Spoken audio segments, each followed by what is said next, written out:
Hi everyone, Word for Word Bible comic is back, this time with a Christmas themed version. It is the Christmas Nativity, and it is, as you can see, very, very thin. They are focusing only on the birth of Jesus. That's it. So it would explain why it's so thin. Let's jump in.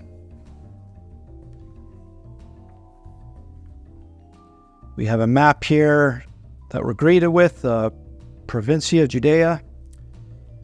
It's the Middle East in the time of Jesus. Okay, the Word for Word Bible comic presents the Christmas Nativity. So the immediate question I have to mind is this just taking artwork from their actual Gospels? I know they have Matthew, Mark, and Luke released. John has not been created yet. So here we have Luke chapter 1, verses 9 to 10. And just out of curiosity, I do have Word for Word Bible comic Gospel of Luke. And let's see if we can find it. Let's go to Luke 9 to 10. Oh, what do you know? They actually have the exact same panels from the Gospel of Luke. Let's maybe flip over a page just to make sure.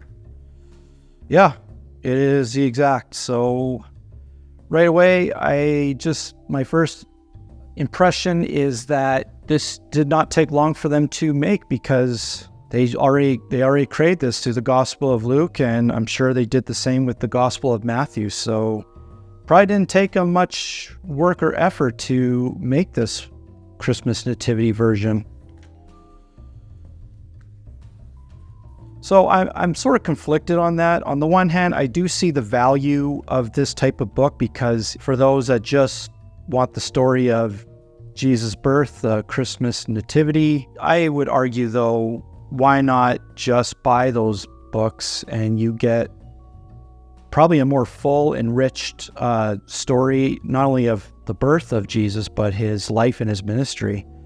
I'd say you get way more value from that than making this. I do feel for the artists. It is a ton of work to draw all this in such a beautiful way that they do. I do love Word for Word's art style.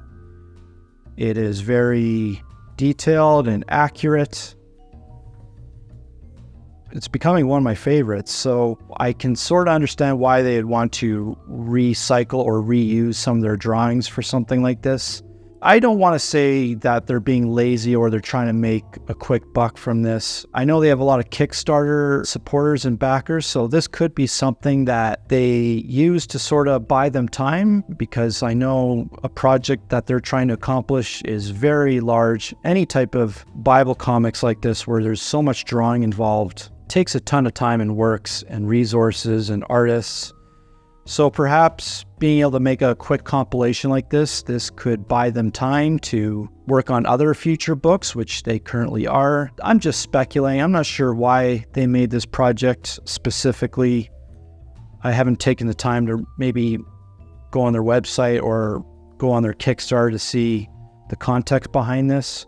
I would say the more accurate thing would be they're just giving something to their loyal fan base and gives people the option where maybe they don't want to buy the other Gospels. So I can see it from that context. Personally, I'm not a fan of these.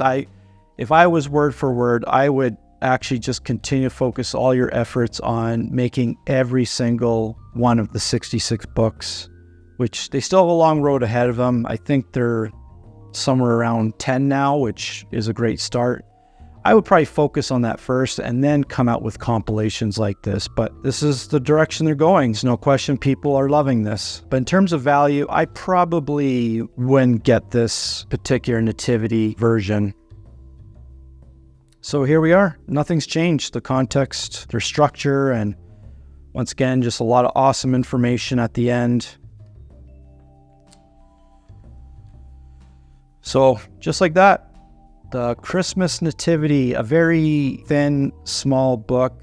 Personally, I would not get this. I would just get Matthew and Luke. But if you just want something of a themed version, they have it right here. But other than that, I would just personally stick with the actual Gospels.